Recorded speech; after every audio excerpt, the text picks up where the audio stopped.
Welcome back to the deep dive. Today, we're really zeroing in on some key English words. That's right. Words picked specifically for postgraduate entrance exams. Exactly. We're tackling Day 21, Unit 6, 27-42 HAL, Part 1 from the study materials. And mastering this vocabulary, it's not just about the test, is it? No, definitely not. Think of it as sharpening your communication tools for, your whole academic journey. Absolutely. And what's interesting here is the mix.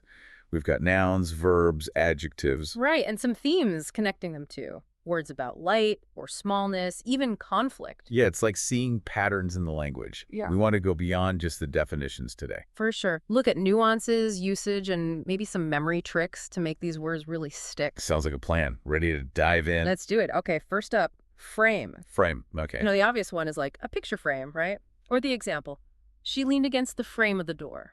Yeah, the basic structure, the outline. But it also means someone's build, their physique. Like, she has quite a small frame. It's about that underlying shape or support structure. And that idea of structure is key in academics too, isn't it? Totally. Like the theoretical frame of a research paper. Yeah. That sets up everything. Exactly. So you'd say, the theoretical frame was well-defined. Or, maybe more relatably, The student with the slight frame carrying tons of books. haha. Yeah, exactly. A classic image.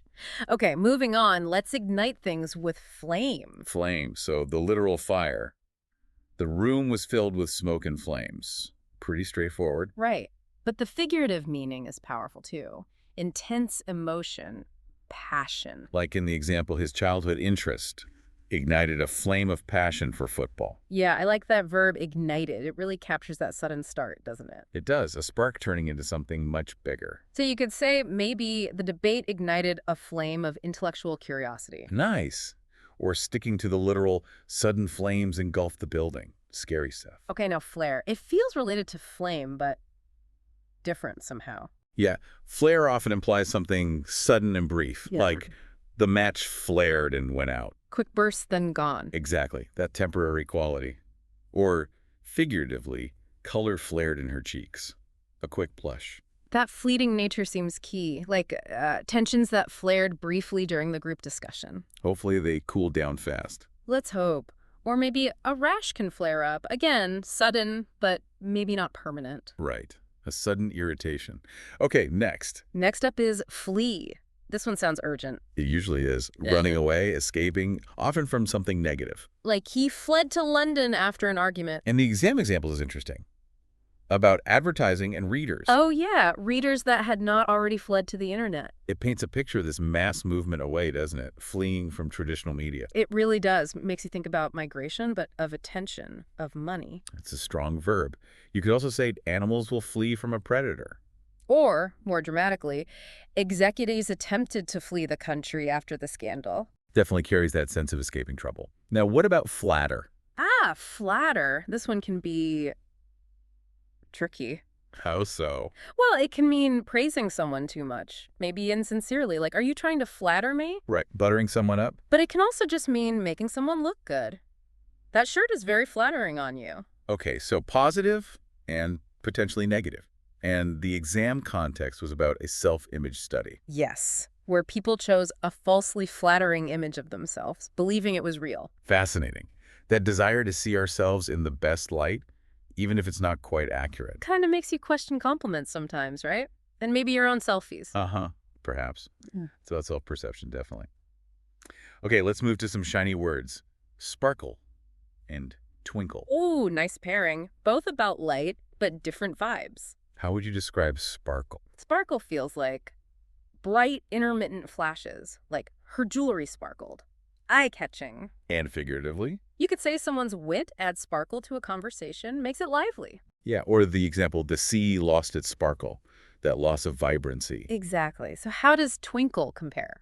I think twinkle is often gentler, maybe softer, more playful sometimes, like stars twinkled. Or the classic, a twinkle in his eye. Right, that suggests amusement, maybe a little mischief, not necessarily a big flash like sparkle. So sparkle is maybe bolder, twinkle, more subtle, like distant city lights twinkled. That's a good way to put it. Okay. Next we have radiate. Radiate, emitting something outwards, right? Exactly. Literally like heat or light. Hot stars radiate energy. But also figuratively, He radiated self-confidence, like it was just pouring off him. Yes, and we get related words like radiation or radiant. She was radiant with health. So it's a continuous outward flow, like a new parent radiating joy. Or the heater radiated warmth.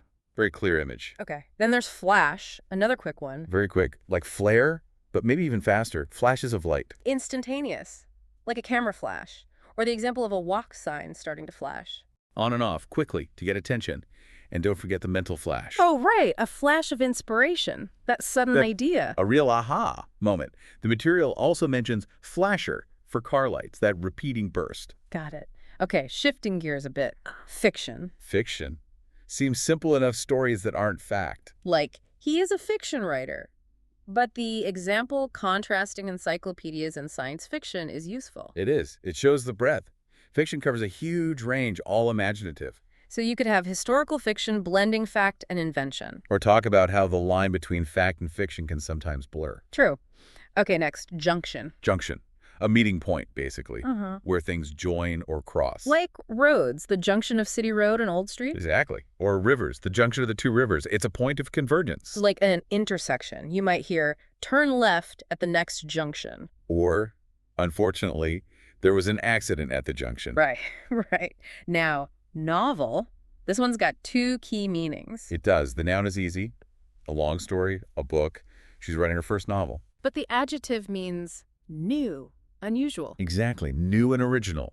Like a novel approach or a novel idea. And the exam sentence, novelty itself frequently provokes disbelief. That's insightful, isn't it? We're often skeptical of things just because they're new. So true. Resistance to change. Okay, so noun, book, adjective, new and different. Got it. Perfect.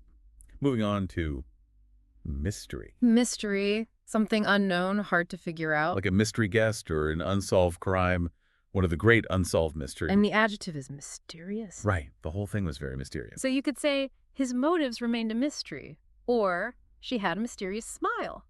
Puzzling. Exactly. That sense of the unknown. Okay, now into words suggesting smallness or pieces, starting with fragment. Fragment. Like a broken piece, right? A shard. Yep. As a noun. Fragments of pottery or fragments of his poetry. Only small parts. And as a verb. To break into pieces? Exactly. The chalk began to fragment. Things breaking down. So you could find fragments of an ancient manuscript. Or maybe a group might fragment after disagreements. Good examples. Closely related is fragile. Fragile means easily broken, delicate. Physically, yes. Be careful, it's very fragile. Like glass. But also metaphorically, like a situation. Definitely. The economy remains fragile. Or a fragile peace agreement. Vulnerable. Handle with care applies to both meanings then. Fragile antiques or fragile egos. Precisely.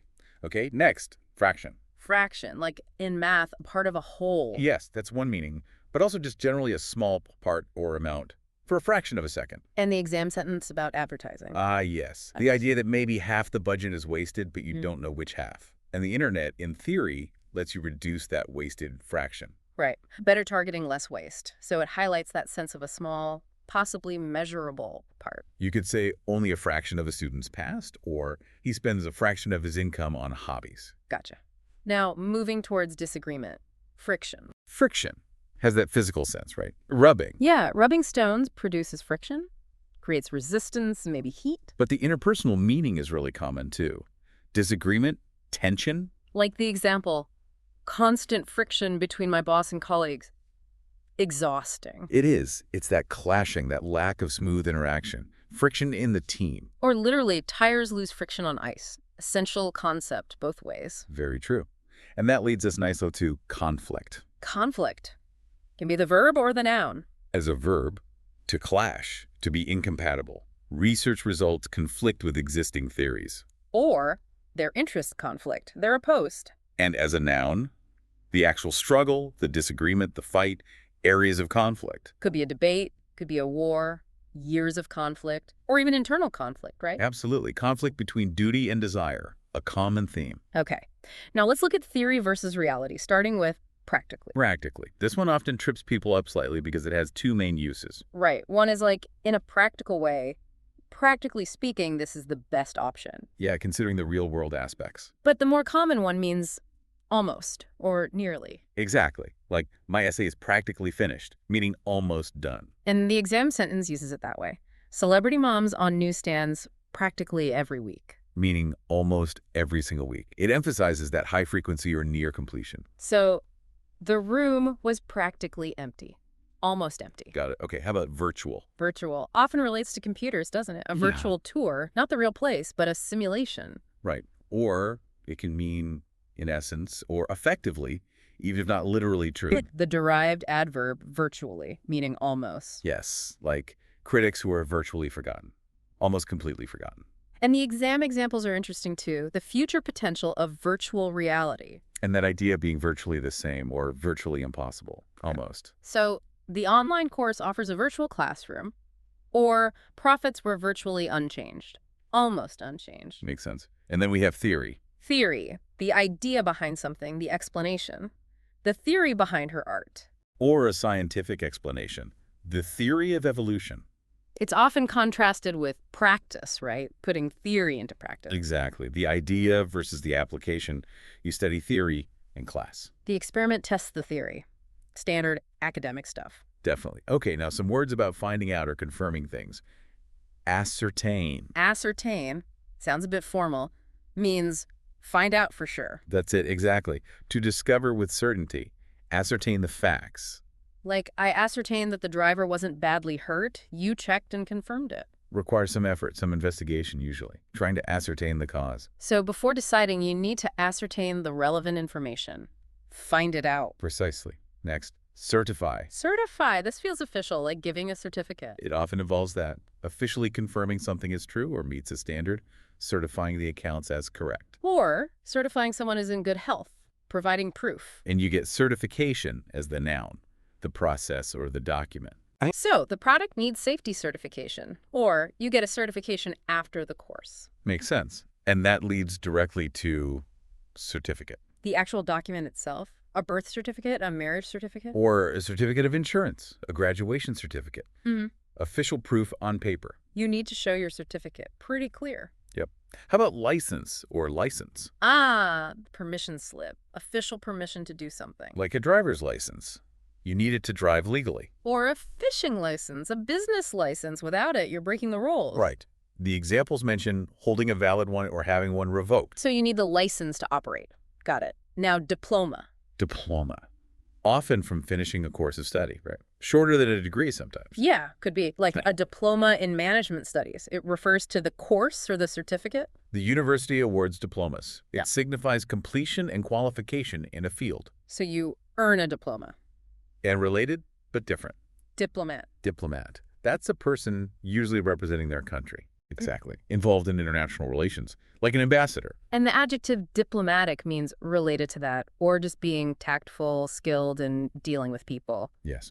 Diplomatic negotiations, or handling a situation with diplomatic skill, avoiding conflict. So a diplomat works in diplomacy, or someone can just be diplomatic in conversation. Two related meanings there. Mhm. Okay, last group. Complexity and confusion, starting with compound. Compound. This has a few angles. Chemistry. Grammar. Both. Noun. A mix of elements, a compound of chemicals, or a word made of parts, a compound word, or a sentence type. Adjective. Compound. Verb to mix or to make worse. Yes, that's a key meaning of the verb. To add to intensify something negative, to compound the problem. So salt is a compound, or his difficulties were compounded by illness, made worse. Exactly. Now, complex. Complex just means complicated, right? Lots of parts, hard to understand. Pretty much. A complex system, a complex argument, an increasingly complex world. Like the complex human brain, intricate. It implies difficulty due to having many interconnected parts. Okay.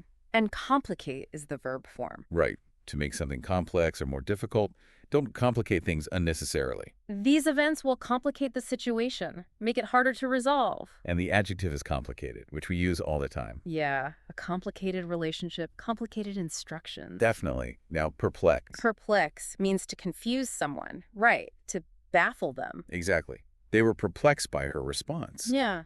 Utterly confused. The new rules perplex me. I don't understand them at all. Causes confusion. And the adjective is perplexed. That feeling of being confused. Right, a perplexed expression. Okay, last one. Puzzle. Puzzle. Can be the noun the game, like a jigsaw or a crossword. A book of puzzles. Or it can mean a mystery, something hard to understand. It's a puzzle to me. And the verb to puzzle means to confuse, similar to perplex.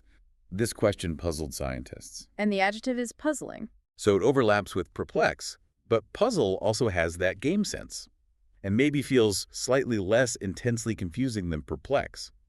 More like intriguing. Yeah, maybe. Like something you want to figure out. A puzzling clue. Whereas perplexed feels more stuck. That's a good nuance. Okay, that's a lot of words. Shall we see them in action? Yeah, let's try that dialogue between our students, Liam and Chloe. Okay, you start as Liam. Right, as Liam. Hey, Chloe, have you tried reading that ridiculously complex article on post-structuralist theory? I'm just completely perplexed by it. Oh, tell me about it, Liam. Seriously, my brain just feels full of random fragments after trying. The professor had this, novel perspective, but the whole theoretical, it's still a mystery. As Liam, exactly. I'm Yeah. trying to ascertain the main points, but it's like, yeah, catching smoke. And did you see that flash on the website about maybe changing the assessment? As Chloe, what? No. Oh, that would really complicate things. I've practically finished planning my study around the current way. Any changes might conflict with my schedule. As Liam. I know. It's causing so much friction already. People are worried. Anyway, I was looking at old exams, and there was a question on why readers fled print media for, virtual stuff online. As Chloe. Oh, yeah, I saw that one. It really shows how traditional media's lost its sparkle, hasn't it? They're all trying to, reignite that flame online now. As Liam, totally. And, talking about clarity, some research methods just radiate rigor, don't they? While others feel like a bit of a mystery. As Chloe. Yeah. For sure. Sometimes I feel like I need a certificate in just understanding academic jargon. I really hope the exam isn't too complicated. Me too.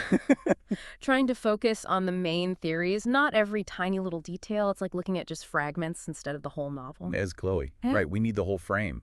And we shouldn't flatter ourselves thinking we get it all perfectly. Gotta be honest. As Liam, agreed.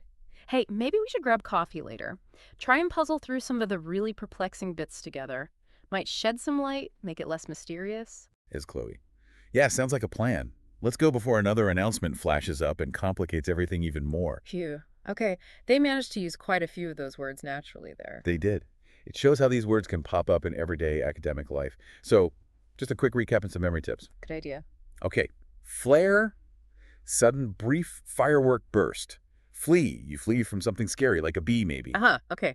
Fragment, fragile thing breaking into pieces. Friction, rubbing rough things together. Novel, the adjective think new W idea. Mystery, locked room, unknown. Radiate, sun radiating heat. Ascertain detective, ascertaining facts. Complicate, adding too much to make it difficult. And perplex, scratching your head. Totally confused by a puzzle. Those little images can really help lock them in. Definitely. And the key is active use. Try using them yourself. Notice them when you read. They're crucial for the exams and just for clear communication in your studies. Absolutely. And that leads to a final thought for everyone listening. English is huge. It's complex. So beyond these specific deep dives, what personal strategies will you use to keep building that vocabulary? It really is a lifelong journey, isn't it? It certainly is. Every word opens a new door. Join us next time on the deep dive for another exploration. Thanks for listening today.